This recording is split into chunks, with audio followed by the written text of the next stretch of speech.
Here we have another Paris lamppost, combined with the more rounded form of a previous 5-minute video.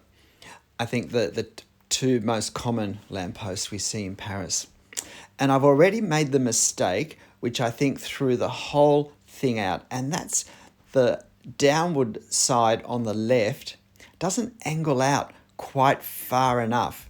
And that really changes the whole proportion. I also didn't get that line from the top of each side down at enough of an angle. It's too shallow. I decided that I wouldn't measure the angle with my pen as I normally do. I was feeling for some reason a bit time pressed even at the start. And yet another moment invested at the very start to get these very first lines in place would really have been worth it, even if I'd rushed something else a bit towards the end. Because the problem I don't realize that I have now is that by not getting the upper part of the lamppost angled properly for this perspective view, it's going to be very difficult to sit it in a straight alignment with the base, because in some ways it's like my head is tilted, which means that the lamp base, the post underneath it, will need to be tilted to align in the best way that would be possible to do, which of course I don't do. And there is a bit of decoration on this one, which in some ways is more fiddly than the previous lamppost design. And again, this is where it's easy to just presume we've seen what we need to see to draw it, which is a little more forgivable in a very fast gestural 5-minute drawing.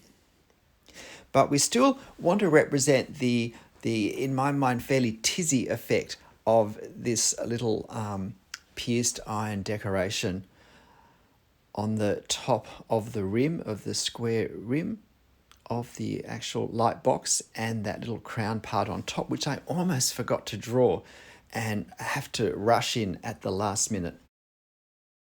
Now I want to give some indication of the parts of the back that we can see through the glass, but I tried to keep it a little bit lighter to indicate that there is sort of somewhat dirty glass in front. And then I realized that my framing isn't thick enough, and there is a rounded corner as well, inside corner. But by now I'm starting to think I better get a move on. It is very difficult to do the sorts of details and observation I'm used to doing with this time constraint. So I position the base, and then I need to angle these brackets that join the light box to the pole. And so again, I've got a slight correction there from my first take. And at this point, I'm still not aware that it's just going to be very difficult to put this on a straight looking pole. But as I start to visualize the pole, I feel like the light box is leaning to the right. And that's because I simply drew all the lines leaning to the right too much. But there's nothing I can do about it now. So I just need to do the best with the pole. I decide to draw the pole in straight because I don't really have time anyway to adjust it for the wonkiness of the light box. And there is some decoration at the top, a sort of a pseudo capital. And so I add that as sort of a simplified Corinthian design, I think. And then we just have the post. And the only real issue here is to get the thickness of the post correct in relation to the size of the light box.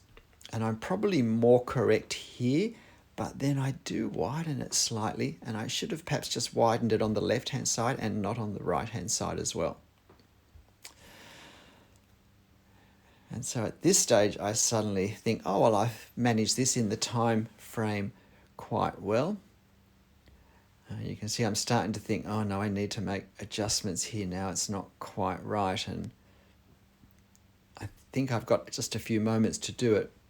And it's while I'm just doing this, I realize, oh, I haven't finished the very top. And so now I'm rushing a bit. May not look it, but I'm feeling very rushed in my head, not doing quite the observation I would normally do. But for better or worse, this is my 5 minute, or rather 5.5 minute Paris squared lamppost. Hope you have a go. You'll find this on my channel community page, of course, this reference photo, so you can have a go with it yourself. For our second 5-minute exercise drawing subject, we have this small tree at Circular Quay in Sydney. You can see the Harbour Bridge just in the background there partly. So I do a dotted dash line to represent the silhouette of the tree. It turns out to be not high enough, which is another excellent reason not to do a heavy solid line, which can then be a bit hard to hide if we want to adjust it. But the marks I've made are very easy to disguise when I later push the tree further up. Now, the branches really are quite odd. This tree has obviously been pruned quite heavily, and the branches all curve up in a fairly regular pattern. And then we have almost this ballooning fluffy foliage, very, very fluffy, which is going to be the challenge to create something of the feel of this in just 5 minutes. Because while we don't have to be so exact in terms of the actual shapes as we were for, say, the Paris lamppost in the previous exercise, there's simply going to be so many lines to draw to indicate the branches, the leaves, and the hatching, particularly of the shade, and to a lesser degree, the shadow. But at this point, I'm still doing the more careful observation work, trying to get not the exactness of the branches, but the feel of the way they curve up from where the tree has been pruned at some earlier stage. And you can see I've realized there that I need to push the foliage up further. And I need to get started with my hatching, because there's just going to be a lot of hatching lines to put in 5 minutes, or should I say more exactly 5.5 minutes, that I think this really did take me to do in the end. So I'm making my hatch lines longer than I would normally have liked to have done for this, but I'm hoping to come over the top with some bands of narrower, or rather shorter, hatching lines to create more of an effect, more of a surface form.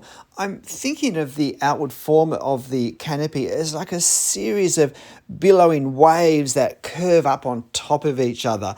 Perhaps something more like a lumpy balloon than a tree. And I need to create this effect using my hatch lines, this sense of billowing curves. And unfortunately, I don't have the time to put as much thought and as many lines into this. And I'm doing my lines at this point fairly large. I can just hope to refine that a bit later.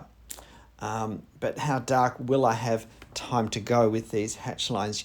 You can see that I'm already playing around with that upper line. So this is a very dense tree. There's a lot of foliage in it. And because there's so many leaves so close together and they're really quite small, they very effectively block the light, which does mean that the canopy is very dark on the underside where it's shaded, and it does also cast some fairly dense shadows. There's very little light getting through, and I really do want to indicate that in my hatching. Now, you'll also see that I'm doing the foliage that is actually on the other side of the tree that we see through the branches.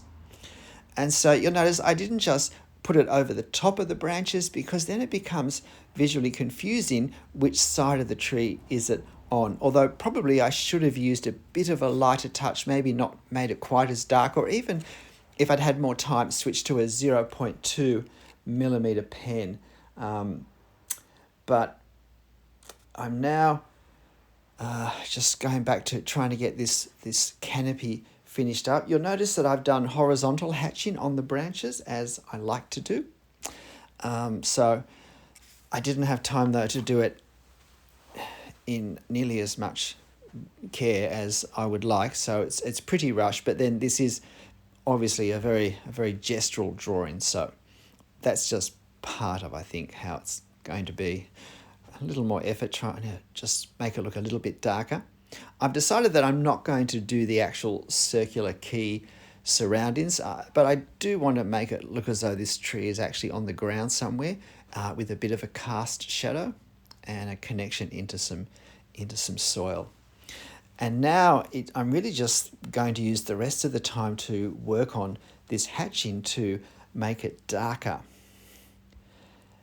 I'm just not happy that it's dark enough. And then I probably should have balanced it at the end by making a little bit more hatching in the upper part of the canopy. Now the light's coming from the upper right, slanting down onto the tree. And when we finish, we want it to be obvious that that's the direction that the light is coming from. So when we're doing the hatching that's in the better lit areas, we want to make really sure that we don't overdo it, that we don't, without thinking, make our light areas too dark, because there ain't no going back when we've done it with a pen. And now I'm looking at this thinking that's about it. G'day, I'm Stephen Travers. Look, I hope you found this interesting and helpful. I hope you go to the channel community page and get the reference photos and have a go yourself. 5-minute drawings are an incredible way to improve our drawing. And if we can do it every day, it's like that daily piano practice. The end of the week has made a big difference. But look, whatever you draw and however you draw it, have fun. Bye.